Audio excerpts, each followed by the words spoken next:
pas la première fois qu'on se réunit ici à l'enclos des fusillés pour rendre hommage à la résistance, à ces hommes et ces femmes qui ont lutté contre le fascisme et le nazisme, qui ont perdu leur vie.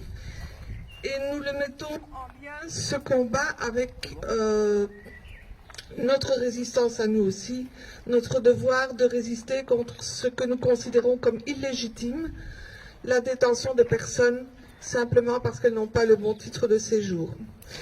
Je voudrais aussi rappeler simplement autre chose, c'est être ici, c'est lutter toujours aujourd'hui contre l'extrême droite. Et quand même rappeler, c'est peut-être chaque fois qu'on le rappelle, peut-être 10 fois j'ai déjà dit ça, mais c'est tellement important. C'est en 1991 que le Vlaams-Blok avait fait sa percée électorale, on a appelé ça la marée noire, et on a eu ensuite deux gouvernements qui se sont succédés. Gouvernement de Han 1 en 1992, gouvernement de Han 2 en 1995, et ce sont ces gouvernements-là qui ont ouvert successivement tous les centres fermés les uns après les autres. Donc Merksplas, 127 bis, Bruges, Votem, et puis ont suivi. Dernièrement, en dernier lieu, je veux dire, pour ne pas être trop long, je voudrais rappeler une des raisons essentielles du maintien de notre manifestation cette année.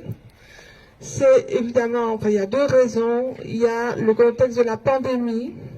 Donc il faut savoir que la pandémie pour les personnes détenues à Votem, ça a été quelque chose de terrible. Beaucoup de gens ont été libérés, notamment grâce au travail des avocats, aussi à cause des mesures sanitaires elles-mêmes. Mais il y a ceux qui sont restés. Et ceux qui sont restés pendant des mois, puisque fermeture des frontières veut dire aussi que tout est bloqué. D'un côté, évidemment, c'est positif, mais du point de vue des expulsions, mais ça veut dire aussi que ces personnes voient leur délai de détention prolongé, sont inquiets pour leurs proches, sont inquiets pour leur propre santé aussi.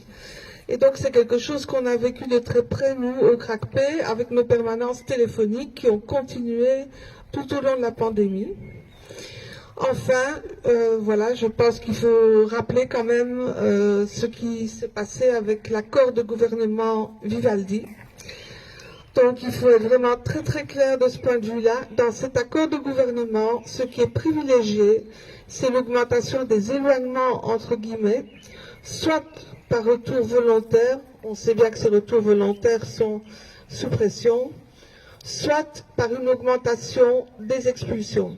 Et ce gouvernement-ci reprend le plan élaboré par le gouvernement précédent et par Theo Franken, le master plan.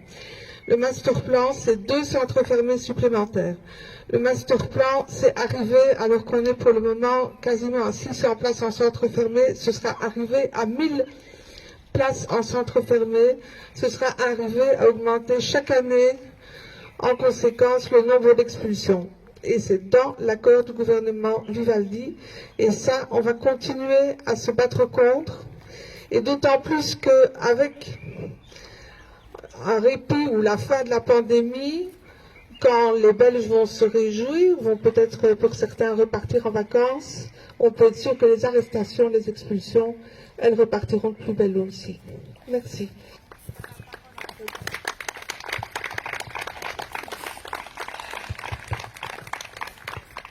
Mesdames, Mesdemoiselles, Messieurs, chers amis, je voudrais d'abord saluer Madame Verlaine, ici présente, et qui représente une association qui a parrainé les enfants de fusillés, et son papa était lui-même un grand résistant.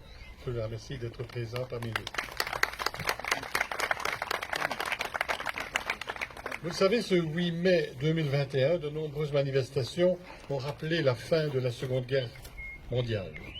L'enclos des fusillés, qui se trouve ici derrière, compte 415 tombes, 415 citoyens fusillés ou abattus par la Wehrmacht ou la Waffen-SS pendant la Seconde Guerre mondiale. Parmi eux, des résistants, des citoyens et citoyennes qui se sont opposés à une idéologie politique abjecte qui bafouait les plus élémentaires des valeurs humaines. Avant cette Seconde Guerre mondiale, bien des familles juives, tziganes notamment, qui fuyaient l'Allemagne nazie, furent refoulés à la frontière belge et se retrouvèrent dans les camps de concentration ou d'extermination de triste mémoire. Une autre politique inhumaine se fait jour au sein de l'Union européenne et en Belgique. Bien sûr, nous ne pouvons comparer la barbarie nazie à nos démocraties, mais hélas, des dérives liberticides pointent au grand jour. Les partis politiques démocratiques appliquent au sein du gouvernement fédéral une soi-disant politique ferme mais humaine, qui revient à criminaliser les personnes qui n'ont pas de papier et qui conduit aussi à une politique d'incarcération au sein des centres fermés, avant un retour forcé au pays. Les ministères doivent cesser aussi d'organiser ce qu'on peut appeler des rafles ou des tracts qui servent la rhétorique de la peur et de la haine des étrangers. Les territoires de la mémoire, avec de nombreux mouvements citoyens, s'opposent à cette politique inhumaine qui vise à expulser les femmes, les hommes, les enfants qui fuyant la guerre. La crise économique, la dictature, la maladie, les changements climatiques ont traversé tant d'épreuves pour trouver chez nous protection et espoir de lendemain meilleur.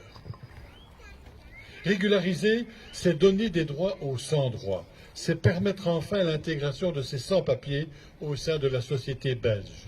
Vous toutes et tous, vous qui êtes réunis ici, avez le pouvoir de changer les choses. Mobilisez les mandataires politiques que vous connaissez, signez la pétition We Are Human Too, expliquez à votre entourage, à vos amis, le sens de votre combat, de notre combat.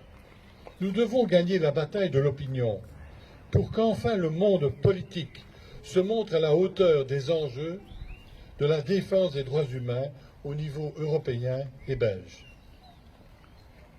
À l'image des glorieux résistants qui payèrent de leur vie en ce lieu leur engagement citoyen contre le fascisme, rassemblons-nous autour des valeurs de la Déclaration universelle des droits de l'homme et de cette volonté inflexible de protéger nos frères humains, quelle que soit leur nationalité.